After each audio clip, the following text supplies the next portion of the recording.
Ayo, Vi. Moderator.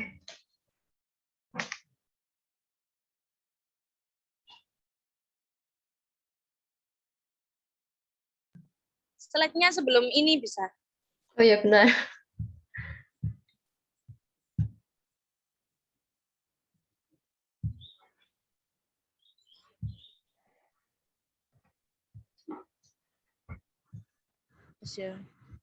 Bismillahirrahmanirrahim. Alhamdulillahirabbil alamin wa bihi nasta'inu ala murid dunya waddin. Kamu nggak salam dulu. Oh iya. Assalamualaikum. Bismillahirrahmanirrahim. Assalamualaikum warahmatullahi wabarakatuh.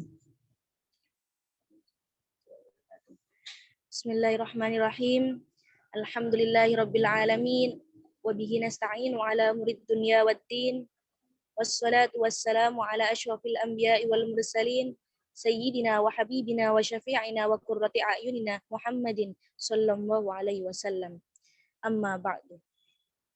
Di sini kami dari kelompok 8 beranggotakan saudari Isma Nabila, saudari Khalid Izzuddin, dan saya sendiri Nurul Alfia akan mempresentasikan modul ke-8 berjudul Korupsi dan Upaya Pemberantasannya dalam Pandangan Islam. Pada materi ini, mahasiswa diharapkan dapat yang pertama, memahami konsep korupsi itu sendiri. Yang kedua, menganalisis perilaku-perilaku korupsi, dan yang terakhir, mampu mengambil keputusan secara bertanggung jawab dalam bidang moral yang berkaitan dengan pemberantasan korupsi.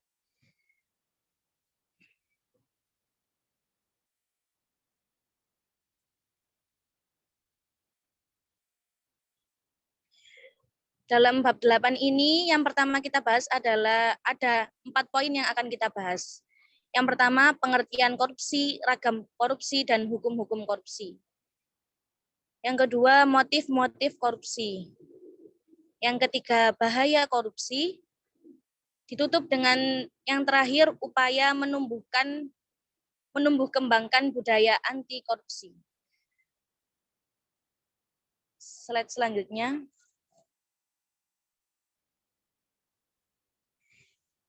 Di sini saya selaku moderator akan menjelaskan subtema yang pertama, yaitu pengertian ragam dan hukum korupsi.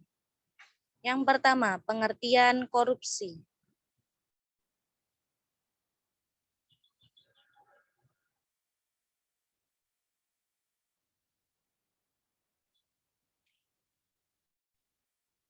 Pengertian korupsi. Korupsi secara bahasa tidak ada dalam harfiah Al-Quran ataupun dalam bahasa Arab. Kata korupsi itu sendiri berasal dari bahasa Latin corrumper, corruptio, corruptus, yang kemudian diadopsi oleh beberapa bangsa di dunia. Nah, Indonesia sendiri ini mengadopsi kata korupsi dari serapan bahasa Belanda yang berarti korupsi, yang berarti curang dan jahat. Sedangkan secara istilah, korupsi mempunyai arti yang bermacam-macam. Dalam Kamus Besar Bahasa Indonesia atau KBBI, korupsi berarti perbuatan busuk seperti penggelapan uang, penerimaan uang sogok, dan lain sebagainya. Menurut Pak Hasibuan, korupsi ini berkaitan dengan perilaku jahat, buruk, atau curang dalam hal keuangan, di mana individu itu berbuat curang ketika mengelola uang milik bersama.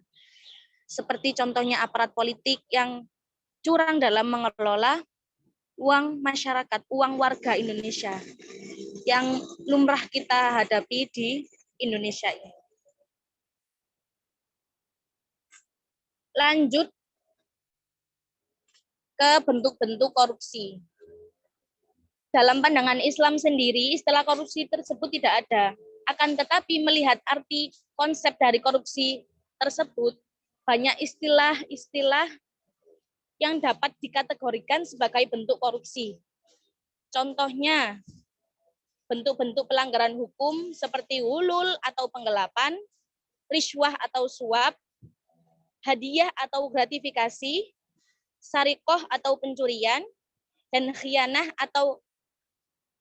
atau kecurangan. Yang pertama, bentuk korupsi yang pertama, Hulul, penggelapan. Kata hulul secara bahasa berarti akhdhu syai'i wa dassuhu fi mata'ih. Mengambil sesuatu dan menyembunyikannya dalam hartanya. Jadi mengambil sesuatu itu biasanya kaitannya erat dengan mengambil suatu harta orang lain dan menyembunyikannya dicampur dengan hartanya sendiri.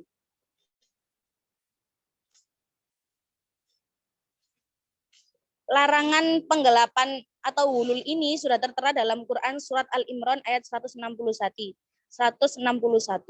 Wa maka nabiyyin ayyawul wa may yaghlul ya'ti bima ghalla yaumal qiyamah tsumma tuwaffa kullu nafsin ma kasabat wa hum la yuzlamun. Quran surat Al-Imran 161. Tidak mungkin seorang nabi berkhianat dalam urusan harta rampasan perang. Barang siapa yang berkhianat dalam urusan rampasan perang itu, maka pada hari kiamat ia akan datang membawa apa yang akan dikhianatkannya itu. Kemudian tiap-tiap diri akan diberi pembalasan tentang apa yang ia kerjakan dengan pembalasan setimpal, sedang mereka tidak dianiaya. Contoh bentuk korupsi yang kedua yaitu riswah atau suap. Istilah ini berasal dari kata rosya, yarshu, riswah yang berarti menyuap atau menyogok. Orang yang menyuap disebut ar-roshi dan yang mengambil atau menerima suap disebut al-murtashi.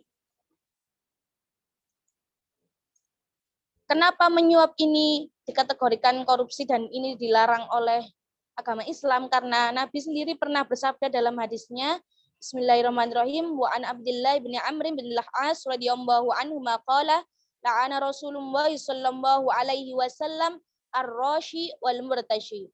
Rawahu Abu Dawud wa Tirmidzi. Dari Abdullah bin Amr bin As, dia berkata, Rasulullah Shallallahu Alaihi Wasallam melaknat orang yang menyuap dan orang yang menerima suap. Hadis riwayat Abu Dawud dan At-Tirmizi. Bentuk korupsi yang ketiga yaitu hadiah atau gratifikasi. Maksudnya gratifikasi itu apa? Hadiah, haji memberikan hadiah atau memberikan hibah. Maksudnya adalah pemberian sesuatu kepada orang lain atas dasar kerelaan dan tanpa mengharap sesuatu apapun selain ridho Allah. Pada hakikatnya, pemberian hadiah ini sebenarnya diperbolehkan, bahkan dianjurkan dalam Islam.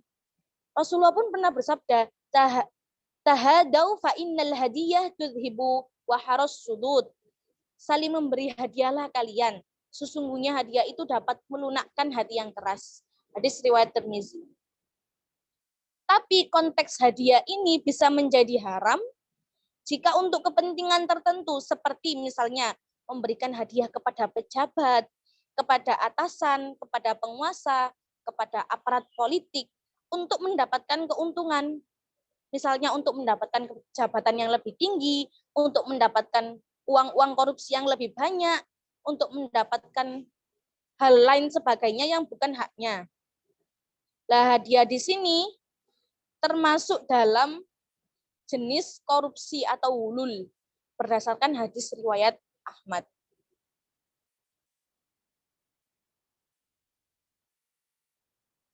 Lah pemberian hadiah atau persembahan tadi yang sudah saya jelaskan kepada pejabat, atasan, itu merupakan bentuk korupsi yang paling banyak dilakukan di Indonesia. Seperti pemberian tanah yang luas, perhiasan, rumah mewah, uang tunai, dan sebagainya. Lanjut ke bentuk korupsi yang keempat, yaitu sarikoh, pencurian. Sarikoh sendiri berasal dari bahasa Arab yang berarti saroko yasriku, yang berarti mencuri. Termasuk dalam kategori mencuri itu apa saja? Merampok itu termasuk mencuri, merampas, mencopet, memalak. Tindakan mencuri ini juga termasuk, pada hakikatnya juga termasuk tindakan korupsi. Kenapa? Karena banyak juga aparat, pejabat, atasan yang mencuri uang negara, uang perusahaan, uang organisasi, atau uang orang lain tanpa alasan yang sah. Jadi hukum pencurian itu bisa masuk dalam konteks dalam konteks korupsi. Dan dalam Islam sendiri, perbuatan mencuri termasuk dalam kategori dosa besar yang dalam batas tertentu itu bisa dijatuhi hukuman dengan cara dipotong tangannya. Lanjut ke bentuk-bentuk korupsi yang kelima, khianah. Dalam artian khianat atau kecurangan. Maksudnya khianat di sini apa? Khianat perbuatan tidak jujur, melanggar janji, melanggar sumpah atau melanggar kesepakatan.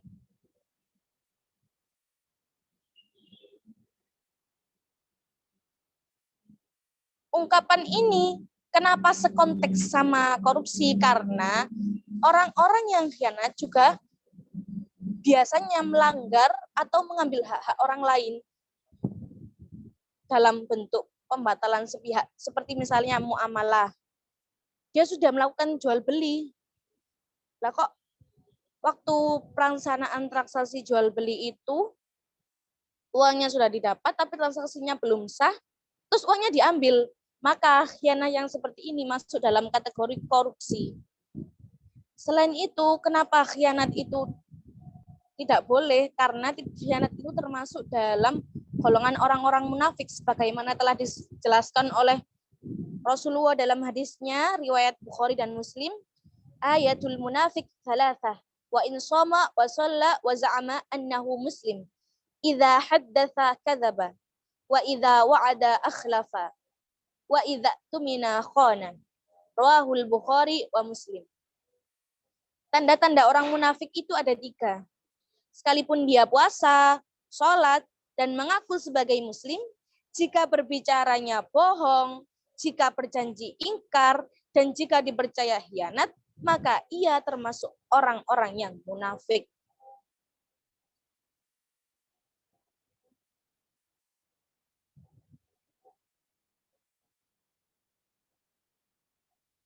Subtema yang ketiga, hukum korupsi dalam pandangan Islam.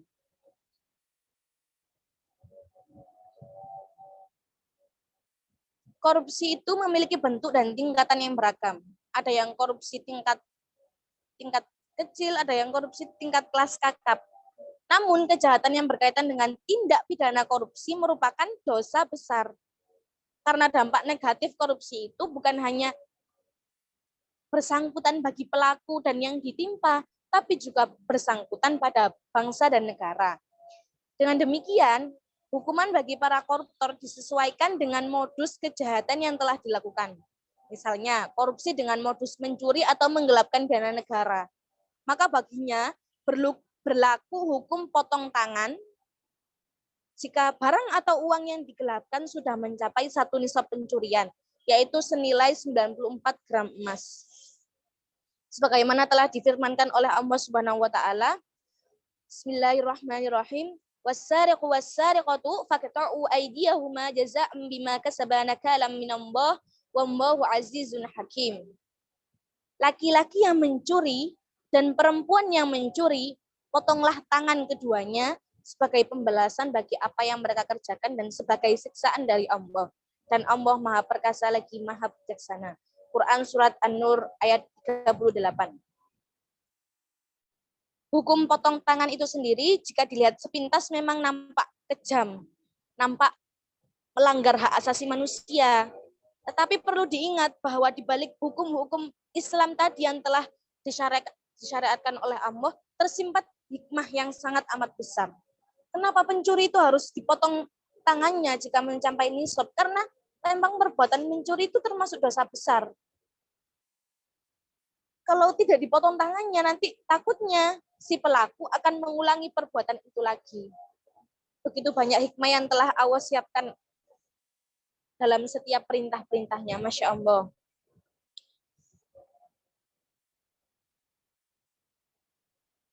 Pencuri atau perampok itu sendiri, apalagi koruptor, telah merampas hak orang lain dan kebanyakan hak-hak negara, hak-hak masyarakat banyak. Sehingga kalau cuma dihukum dengan hukuman penjara, jarang dari mereka yang kemudian cerah dan berhenti dari perbuatan mencuri. Tapi jika sudah dipotong tangannya, orang lain akan takut dan berpikir panjang untuk melakukan pencurian. Karena dia juga takut akan dipotong tangannya pula. Hukuman lain bagi koruptor selain dipotong tangan adalah takzir. Takzir itu adalah hukuman. Mulai yang paling ringan itu dipenjara, lalu dipecat dari jabatan, lalu dimasukkan dalam daftar orang tercela atau dalam Islam disebut tasyhir. Lalu penyitaan harta untuk negara. Jadi semua harta-hartanya itu disita dan dikembalikan kepada negara. Hingga sampai yang terakhir itu hukuman mati. Supaya para koruptor itu nanti bisa jera, bisa kapok dengan apa yang telah dilakukannya. Dan untuk pelajaran bagi orang-orang yang lain supaya tidak melakukan perbuatan cela yang telah dilakukan koruptor itu tadi. Sekian yang dapat saya jelaskan. Pindah slide.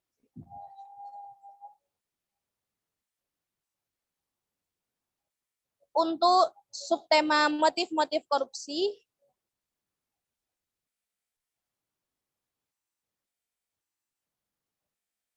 akan dijelaskan oleh Saudari Isma Anissa. Untuk Saudari Isma Anissa, dipersilakan waktu dan tempatnya.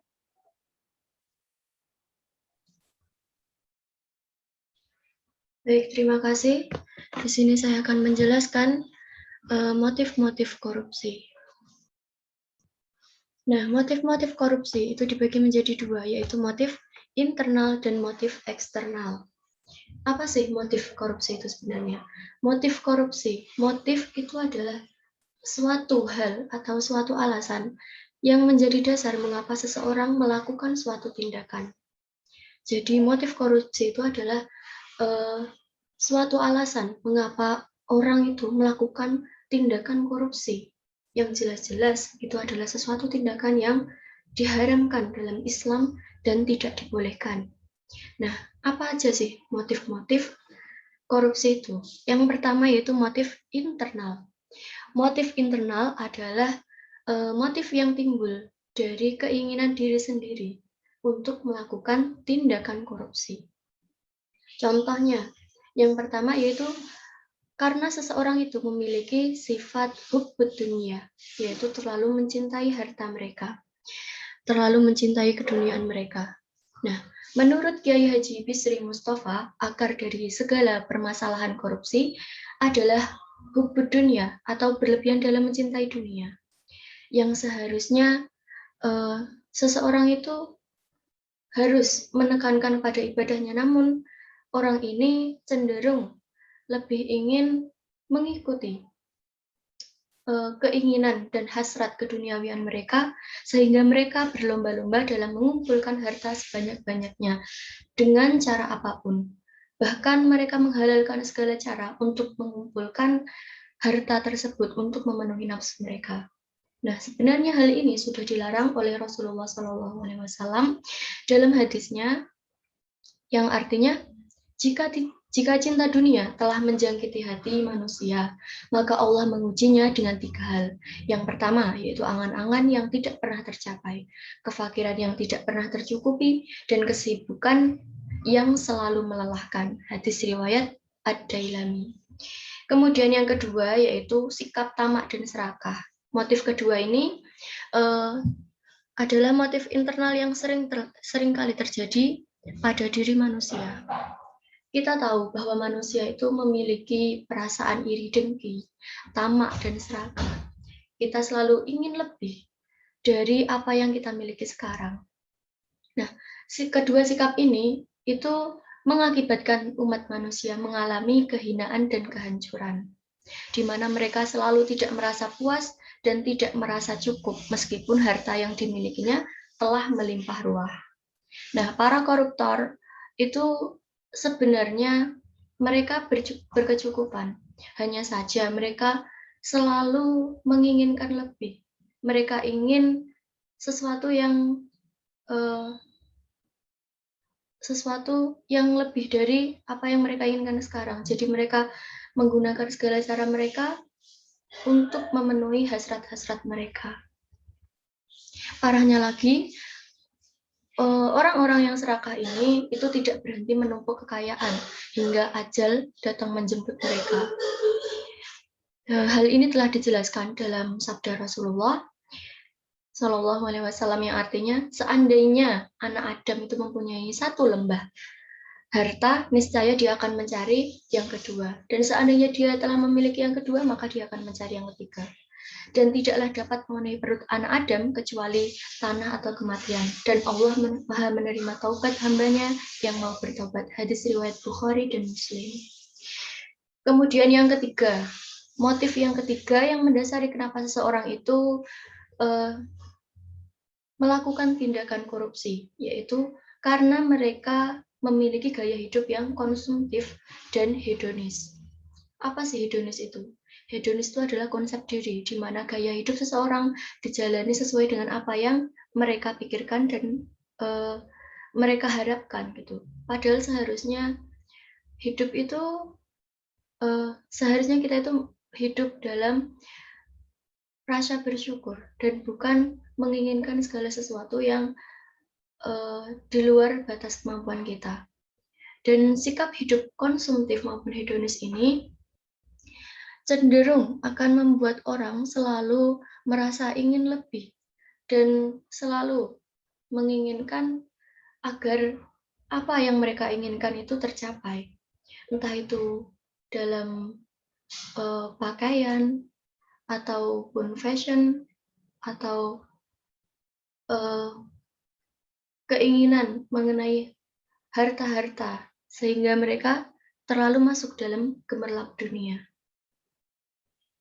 Hal ini telah dijelaskan dalam hadis Rasulullah juga, hadis riwayat Ibnu Majah yang artinya, celakalah hamba dinar atau hamba dirham, hamba yang permadani atau hamba baju, apabila ia diberi, maka ia puas, apabila ia tidak diberi, maka ia menggerutu kesal. Nah, sikap ini sebenarnya adalah sikap yang sangat-sangat dilarang. Karena apa? Sikap konsumtif itu mengakibatkan diri kita lupa untuk bersyukur kepada Allah atas segala nikmat yang telah diberikan. Kita itu sebenarnya sudah berkecukupan. Cuman kita itu sendiri lupa bagaimana cara mensyukurinya. Jadi, motif inilah yang mendasari seseorang paling banyak mendasari seseorang untuk melakukan tindakan korupsi. Kemudian, motif yang keempat, yaitu pemahaman agama yang dangkal. Jadi, dalam kehidupannya,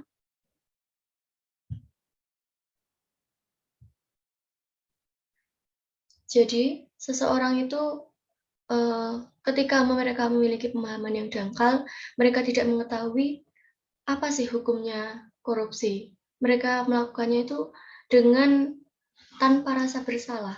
Jadi mereka berpikir korupsi itu merupakan sesuatu yang sepele. Padahal sebenarnya korupsi adalah sesuatu yang sangat-sangat diharamkan dan dilarang oleh Allah Subhanahu wa taala karena kita telah merampas hak seseorang. Karena dalam tanggung jawab atau amanah yang kita emban itu terdapat harapan-harapan dari seseorang dan amanah yang dititipkan kepada kita. Jadi seumpama kita melakukan tindakan korupsi, itu telah mendasari dangkalnya agama kita dalam memahami bahwa sesungguhnya korupsi itu haram, sedangkan kita tidak mengetahui korupsi itu hukumnya bagaimana. Jadi untuk menjadi motif korupsi ini, seseorang yang memiliki pemahaman dangkal cenderung akan menganggap hal ini adalah sesuatu yang biasa atau sepele. Kemudian motif internal yang terakhir yaitu hilangnya nilai kejujuran.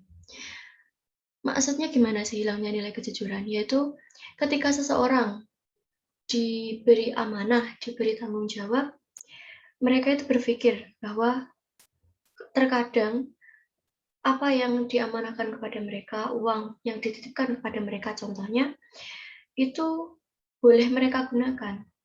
Yang padahal ketika kita melihat kembali, itu bukan hak kita. Namun kita tetap melakukannya. Nah, hal itu adalah sesuatu yang dilarang. Jadi, alangkah lebih baik jika kita membentengi diri kita dan sejak awal melandaskan diri kita agar mendasari pada sikap kejujuran. Karena kejujuran ini adalah sikap dasar yang seharusnya diterapkan sejak kita masih kecil. Yang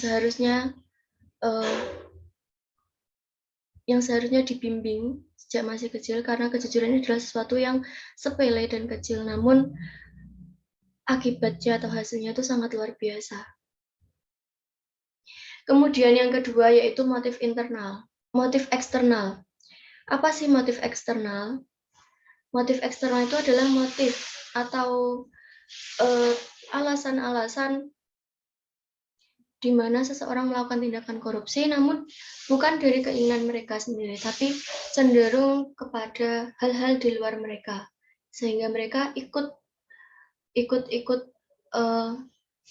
melakukan tindakan korupsi tersebut. Nah, motif eksternal itu ada apa aja? Yang pertama yaitu adanya kesempatan dan sistem yang rapuh. Jadi seumpama kita diberi tanggung jawab membawa sebuah uang. Jadi kita itu ibaratnya adalah bendahara di suatu perusahaan contohnya. Nah, di sana itu tidak, peraturannya dalam pengelolaan uang itu tidak terlalu ketat, sehingga ketika uang tersebut hilang sepeser demi sepeser, tidak ada yang mengetahui. Nah, hal ini cenderung akan mendukung seseorang melakukan tindakan korupsi. Jadi mereka berpikir, alah, kalau aku ambil segini, mungkin nggak ketahuan. Nah, hal inilah yang menjadi dasar kenapa sih seseorang itu jadi lengah ketika mereka diberi suatu tanggung jawab atau amanah. Kemudian yang kedua yaitu faktor kebiasaan dan kebersamaan dan penegakan hukum yang lemah. Kenapa hal ini menjadi faktor eksternal dalam motif korupsi? Karena ketika kita terbiasa bersama dengan orang-orang yang cenderung memiliki hidup yang hedonisme atau hubud dunia, maka dia cenderung akan melakukan tindakan yang sama dan menghalalkan segala cara untuk mendapatkan materi agar mereka juga tidak ketinggalan dalam circle mereka. Nah, kebiasaan ini menimbulkan hasrat pada diri mereka untuk melakukan tindakan korupsi. Jadi, ketika mereka berada dalam lingkup orang-orang yang suka korupsi, mereka pun akan melakukan hal yang sama dan berpikir mungkin hukumannya tidak akan seberat orang-orang di luar sana. Karena mereka memiliki pengalaman yang sama dengan orang sebelumnya, di mana memang kita tahu bahwa Indonesia itu memiliki penegakan hukum yang lemah, terutama dalam korupsi. Mungkin ketika kita melihat di berita, para koruptor itu biasanya hanya dihukum 2-3 tahun penjara. Bukankah menurut kalian ini itu adalah hukuman yang sangat lemah? Ya, ini memang sangat lemah. Karena hukuman ini cenderung akan membuat mereka berpikir bahwa hanya 2-3 tahun penjara. Itu tidak lama. Dan di penjara juga mereka mungkin hanya akan dibina. Sehingga kesadaran mereka pun sedikit. Mereka akan jerahnya itu sedikit dibanding dengan hukuman di luar sana, di Arab Saudi misalnya, yang hukuman potong tangan dan lain-lain. Nah, itu cenderung akan membuat mereka jerah. Nah, jika hukumannya seperti ini, jika penegakan hukumnya begitu lemah seperti ini, maka hal ini akan mendukung mereka untuk melakukan tindakan korupsi tersebut. Jadi, kembali kepada diri kita sebenarnya. Motif korupsi itu sebenarnya lebih cenderung kepada motif internal, karena memang kita tahu sekarang itu banyak orang yang fashionable, banyak orang yang merasa hidup itu harus berkecukupan. Kita itu harus ikut-ikut teman kita, misalnya teman kita begini, kita itu harus seperti ini juga. Nah, hal inilah yang menjadi dasar, hal kecil ini yang menjadi dasar seseorang itu melakukan tindakan yang sangat keji dan tidak baik seperti korupsi ini. Padahal kita tahu sendiri bahwa hukumnya itu haram, tapi kita melakukannya, maka itu adalah sesuatu awal diri kita itu imannya lemah. Kemudian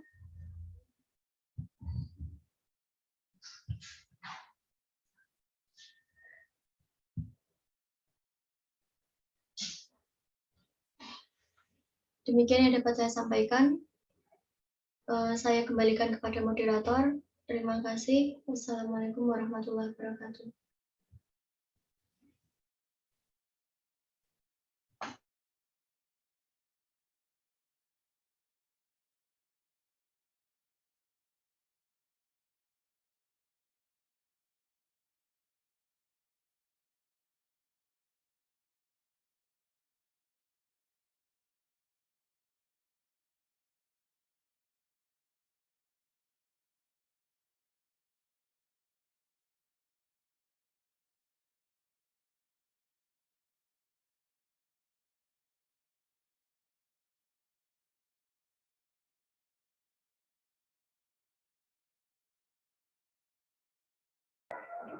Oke, bismillahirrahmanirrahim. Assalamualaikum warahmatullahi wabarakatuh. Di sini saya akan menjelaskan tentang bahaya korupsi bagi kehidupan. Di sini sangat jelas, korupsi sangat berbahaya bagi kehidupan manusia. Korupsi ini seumpama kanker dalam darah, sehingga pemilik badan harus selalu melakukan cuci darah terus-menerus jika ia menginginkan tetap hidup. Di sini akibat korupsi dijelaskan dalam beberapa hal. Yang pertama, bahaya korupsi terhadap individu. Yang kedua, bahaya korupsi terhadap kehidupan generasi muda. Yang ketiga, bahaya korupsi terhadap kehidupan bermasyarakat. Yang keempat, bahaya korupsi terhadap sistem politik. Yang kelima, bahaya korupsi terhadap sistem birokrasi administrasi. Dan yang terakhir, bahaya korupsi terhadap sistem perekonomian. Kita yang pertama dulu. Yang pertama, bahaya korupsi terhadap individu. Jika budaya korupsi sudah mendarah daging pada seseorang, maka orang tersebut telah berusaha menghancurkan dirinya, merusak ibadahnya, mempermainkan doanya, dan menghancurkan keluarganya serta keturunannya. Hal ini dikarenakan orang yang memakan harta hasil korupsi sama dengan orang yang memakan harta haram. Di sini terdapat efek negatif akibat makan harta haram, di antaranya yang pastinya mereka akan masuk neraka sudah jelas. Di dalil Rasulullah SAW, barang siapa yang mengambil hak milik orang muslim dengan menggunakan sumpah, maka Allah akan mewajibkannya masuk neraka dan diharamkan masuk surga. Yang kedua, akibatnya pemakan barang haram tidak akan mencapai derajat takwa. Yang ketiga, orang yang makan makanan haram, kesadaran beragamanya sempit. Maksudnya, ia tidak banyak beramal yang bernilai pahala, sehingga ia mudah masuk neraka. Sabda Nabi, seorang mukmin akan berada dalam kelapangan agamanya selama tidak makan yang haram. Hadis riwayat Bukhari. Yang keempat, makan harta haram tidak diterima amalnya dan ditolak doanya. Sebagaimana sabda Nabi SAW, demi zat yang jiwaku berada dalam genggamannya. Seorang yang memasukkan sekerat daging haram ke perutnya, maka tidak akan diterima amalnya selama 40 hari. Dan barang siapa yang dagingnya tumbuh dari barang haram dan riba, maka neraka lebih utama untuk makan. Kemudian, bahaya yang kedua, yakni bahaya korupsi terhadap kehidupan generasi muda. Di sini salah satu efek negatif yang paling berbahaya dari korupsi dalam jangka panjang adalah rusaknya generasi muda. Jika generasi muda suatu bangsa keadaannya seperti itu, maka masa depan bangsa tersebut hampir bisa dipastikan suram, gitu. Sebab masa depan suatu bangsa terletak pada generasi muda. Hal ini sebagaimana dalam tertuang dalam kata-kata hikmah itu subhanul yaum ijalul goda, banatul yaum ummahatul goda. Pemuda hari ini adalah pemimpin di hari esok. Pemuda hari ini adalah pembimbing di hari esok. Kemudian kita lanjut ke bahaya yang ketiga, bahaya korupsi terhadap kehidupan bermasyarakat. Jika korupsi telah membudaya dan menjadi kebiasaan sehari-hari dalam suatu masyarakat, maka ia akan menjadikan masyarakat tersebut sebagai masyarakat yang kacau gitu. Faktor empiris hasil penelitian di banyak negara dan teori-teori ilmu sosial menunjukkan bahwa korupsi berpengaruh negatif terhadap rasa keadilan sosial dan kesetaraan sosial. Korupsi juga membahayakan standar moral dan intelektual masyarakat. Ketika korupsi merajalela, maka tidak ada nilai utama atau kemuliaan dalam masyarakat. Yang keempat, kita lanjut ke bahaya yang keempat, bahaya korupsi terhadap sistem politik. Kekuasaan politik yang dicapai dengan korupsi akan menghasilkan pemerintahan dan memimpin masyarakat yang tidak legitimate atau sah di hadapan masyarakat. Hal ini menyebabkan masyarakat tidak akan percaya terhadap pemerintahan dan pemimpin. Akibatnya masyarakat tidak akan patuh dan tunduk pada otoritas mereka. Praktik korupsi yang meluas dalam politik seperti pemilu yang curang, kekerasan dalam pemilu, terus politik uang, dan ya masih banyak yang lain gitu, dapat berakibat pada timbulnya kekerasan pada masyarakat oleh penguasa dan tersebarnya korupsi. Di samping itu, hal ini akan memicu terjadinya instabilitas sosial, politik, dan integrasi sosial. Bahkan dalam banyak kasus, hal ini menyebabkan jatuhnya kekuasaan pemerintahan secara tidak terhormat, seperti yang terjadi di Indonesia pada rezim Orde Baru. Kita lanjut ke bahaya yang kelima. Bahaya korupsi terhadap sistem birokrasi administrasi. Korupsi juga menyebabkan tidak efisiennya birokrasi dan meningkatnya biaya administrasi dalam birokrasi. Jika birokrasi telah dikuasai oleh korupsi dalam berbagai bentuknya, maka prinsip dasar birokrasi yang rasional, efisien, dan kualifikasi tidak akan pernah dilaksanakan. Kualitas layanan jelek dan mengecewakan publik, hanya orang kaya yang mendapatkan layanan yang baik karena mereka mampu menyuap. Keadaan ini dapat menyebabkan meluasnya keresahan sosial, ketidaksetaraan sosial, dan selanjutnya mungkin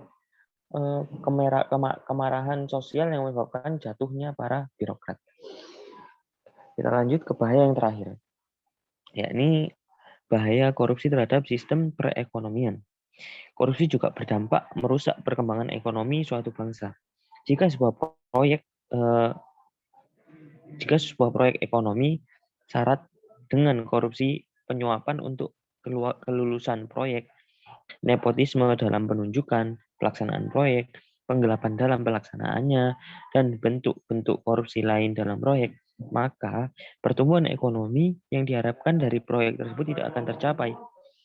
Penelitian empirik oleh Transparency International menunjukkan bahwa korupsi juga mengakibatkan berkurangnya investasi modal dalam negeri maupun luar negeri.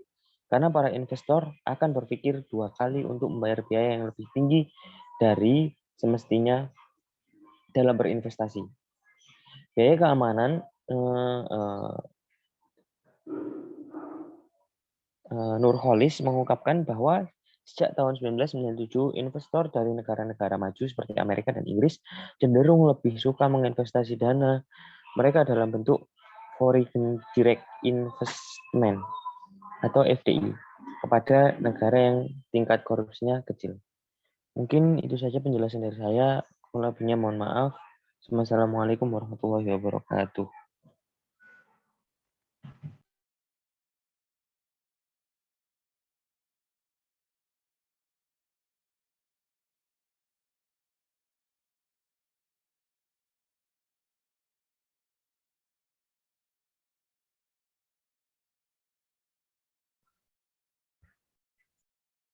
Baik, kemudian yaitu upaya menumbuh kembangkan budaya anti korupsi. Nah, apa aja sih upaya kita agar kita itu terhindar dari korupsi? Nah, yang pertama yaitu memegang teguh amanah. Jadi, amanah itu kan adalah suatu tanggung jawab yang diberikan seseorang kepada kita. Jadi, ketika kita telah menerima suatu tanggung jawab, ketika telah menerima suatu amanah, maka hendaknya kita melaksanakannya dengan baik. Nah, hal ini menjadi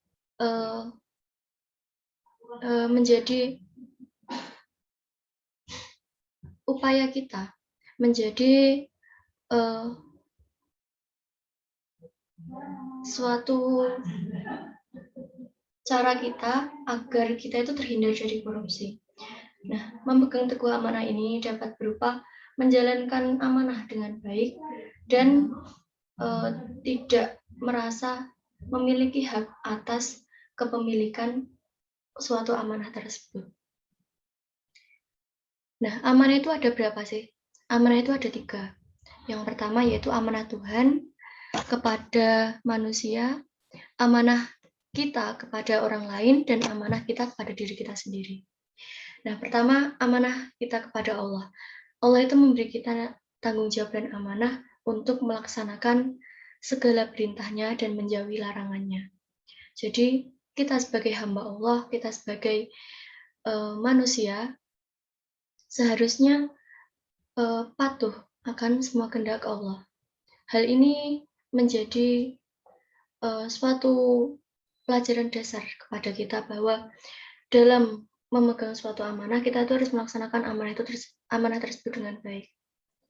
Kemudian yaitu amanah kita kepada orang lain. Semisal kita dititipi sebuah buku atau kita dititipi sebuah uang, contohnya. Nah, kita harus menjaganya dengan baik. Bukan kita merasa memiliki kepemilikan atas barang tersebut, sehingga kita bisa semena-mena ketika melaksanakannya. Kemudian yang ketiga yaitu amanah kita kepada diri sendiri. Maksudnya gimana? Ya, kita itu harus memiliki perangai yang baik dalam menjaga diri kita sendiri. Jadi kita itu harus memanage diri kita sendiri agar melakukan sesuatu itu dengan baik. Dimana maksudnya ketika kita ingin melakukan sesuatu, maka kita harus memikirkannya dengan baik. Dan dalam konteksnya, hal ini akan membentengi diri kita sendiri, supaya kita menjadi seorang yang merasa bersyukur. Kita sendiri harus membentengi diri kita sendiri agar senantiasa bersyukur, supaya kita tidak memiliki keinginan yang berlebihan. Kemudian upaya yang kedua yaitu budaya anti mencontek, plagiasi, dan titip absen. Kenapa hal ini termasuk dalam upaya anti korupsi? Karena memang kita tahu sekarang entah itu mahasiswa, pelajar, maupun orang-orang di luar sana yang cenderung ingin mengambil suatu kemudahan daripada mencoba prosesnya terlebih dahulu. Nah, mencontek, plagiasi, dan titip absen ini merupakan awal di mana ketika kita merasa bahwa suatu kemudahan itu mudah dan mengenakan diri kita sendiri, maka kita akan terlena di dalamnya, sehingga kita lupa bahwa hal itu adalah sesuatu yang dilarang. Sama seperti hal tersebut, korupsi itu enak ya, jadi kita tidak bekerja tapi kita mendapatkan uang, misalnya para koruptor tersebut. Jadi mereka itu cenderung akan mengambil enaknya sendiri. Nah, itulah kenapa ketika kita sudah merasa enak dengan sesuatu, ketika kita sudah merasa bahwa hal tersebut itu mudah dan tidak perlu perjuangan, maka kita cenderung akan melakukan hal yang sama lagi. Seperti dalam lingkup pekerjaan, kita cenderung akan melakukan tindakan korupsi dan mengambil enaknya saja, tanpa mengetahui bagaimana sulitnya orang-orang di luar sana ketika mencari sebuah pekerjaan. Jadi, untuk mengoptimalkan budaya anti korupsi ini, hendaknya dimulai dari diri kita sekarang. Kita sebagai pelajar, kita sebagai mahasiswa, hendaklah ya membentengi diri dan membatasi diri agar kita itu tidak mencontek atau titip absen. Itu yang mudah sebenarnya, emang mudah. Cuman ketika kita tahu bagaimana suatu prosesnya, kita cenderung akan merasa, oh ternyata seperti ini. Daripada ketika kita mengambil mudahnya, kita itu tidak mendapat hikmah apa-apa. Nah, kemudian upaya lain untuk menumbuh kembangkan budaya anti korupsi atau membentengi diri kita dari korupsi, yaitu yang pertama, punya mental yang kaya dan banyak bersyukur. Hal ini sepele ya sebenarnya, cuman ketika kita sudah bersyukur dengan segala yang apa kita miliki, maka kita cenderung akan merasa berkecukupan dan tidak membutuhkan hal yang lain lagi. Hidup seperti yang dianjurkan oleh Rasulullah SAW, yaitu hidup yang sederhana. Nah, hal itu kita cenderung akan merasa bahwa kita itu senantiasa berkecukupan dan selalu dicukupi oleh Allah Subhanahu wa taala. Sehingga kita itu tidak memiliki pikiran-pikiran lain yang membuat kita atau mendorong kita melakukan tindakan yang keji seperti korupsi ini. Kemudian yang kedua, yaitu mendekatkan diri kepada agama. Jadi semakin kita dekat pada agama kita, semakin kita mempelajari lebih dalam ilmu-ilmu dalam agama kita, maka kita cenderung akan merasa bahwa semua yang kita lihat, semua kemudahan dan gemerlap dunia itu adalah suatu yang akan hilang nantinya. Jadi kita tahu bahwa semakin kita dekat dengan agama, semakin kita melihat bahwa korupsi itu adalah sesuatu yang sangat keji, di mana dampaknya itu bukan hanya nanti akan kena ke diri kita, tapi ke orang lain juga. Semisal kita adalah bendahara di suatu perusahaan ya contohnya. Nah, kita itu dititipi sebuah uang. Nah, kita itu mengambil uang tersebut untuk kepentingan pribadi kita. Apa nanti akibatnya? Apakah kita akan senantiasa merasa cukup atau selalu hidup dalam ketenangan? Tidak kan? Nah, kita pasti akan dilingkupi perasaan cemas dan banyak hal yang akan datang pada diri kita kelak ketika kita ketahuan mengambil uang tersebut. Dan bagi orang lain juga dampaknya yaitu mereka pasti akan kehilangan gaji mereka atau hak mereka yang seharusnya mereka dapatkan. Kemudian yang ketiga yaitu jangan berorientasi pada uang. Nah, di kehidupan sekarang ini kita cenderung melihat orang-orang itu konsumtif dan hedonisme. Jadi banyak orang di luar sana itu cenderung merasa bahwa dengan uang kita pasti bisa mendapatkan segalanya. Nah, ini adalah pemikiran yang salah. Karena apa? Dalam Islam sendiri, sesuatu yang seharusnya kita orientasikan itu adalah ibadah kita, ilmu kita, iman kita, bukan uang. Jadi ketika kita sudah berorientasi pada uang, itu berarti tandanya kita jauh dari agama kita. Kita jauh dari tuntunan Allah, dan kita jauh dari rasa bersyukur, sehingga kita selalu ingin lebih dan lebih, hingga ketika kita menuruti perasaan tersebut, itu pasti tidak akan ada habisnya. Kemudian yaitu bersikap jujur. Nah, ini adalah materi dasar sekali yang seharusnya ditanamkan sejak masih dini, usia belia. Perasaan jujur, sikap jujur ini kelak akan membentengi kita dalam budaya anti korupsi. Jadi untuk menyukseskan budaya anti korupsi ini, kita itu harus mengorientasikan diri kita. Kita itu harus menjadikan diri kita pribadi yang jujur, pribadi yang apa adanya. Jadi jangan ketika kita ingin berorientasi dalam budaya anti korupsi, kita itu belum menerapkan sikap jujur ini. Jangan. Jadi kita itu harus memiliki sikap jujur terlebih dahulu agar mampu menerapkan anti korupsi itu sendiri. Kemudian yaitu jangan pernah takut dan menumbuhkan rasa tanggung jawab dari hal yang kecil. Nah, ketika kita berada dalam lingkup orang-orang yang bekerja, kita itu sering merasa takut mungkin.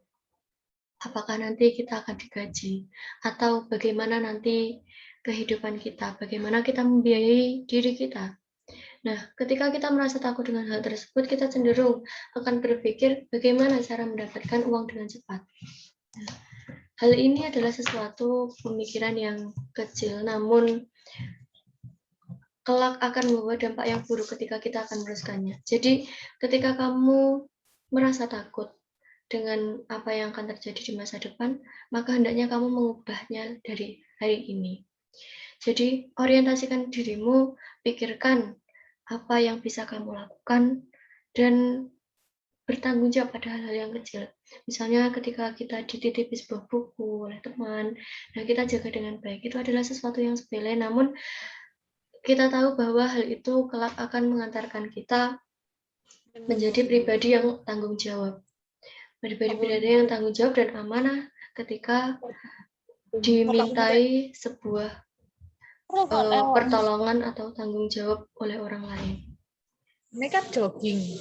Demikian yang dapat saya sampaikan mengenai upaya menumbuh kembangkan budaya anti korupsi. Saya kembalikan kepada Bu Moderator untuk ditutup. Terima kasih. Wassalamualaikum warahmatullahi wabarakatuh. Adikku ngomong, oh ya tadi pamitnya jogging tadi pagi. Ngamuk ayahku ya mungkin langsung ke sulut itu ya karena wes kayak sumpah akhirnya langsung nelpon aku, sedangkan aku posisinya masih oleh materi. Kecil kan masalahnya, tapi ngono filek wong tua bedo. Mikirnya enggak ayahku sampai mikir nang begal-begal bisa tuh. Nah, jadi kesimpulan yang dapat kita ambil dari presentasi kali ini yaitu dalam pandangan Islam dengan menumbuh kembangkan budaya anti korupsi sejak dini, diharapkan korupsi itu akan berhenti dan hilang.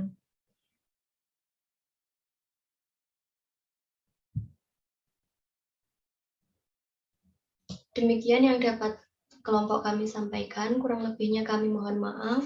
Semoga ilmunya bermanfaat. Billahi taufiq wal hidayah, waridha wa inayah. Wassalamualaikum warahmatullahi wabarakatuh. Waalaikumsalam warahmatullahi wabarakatuh.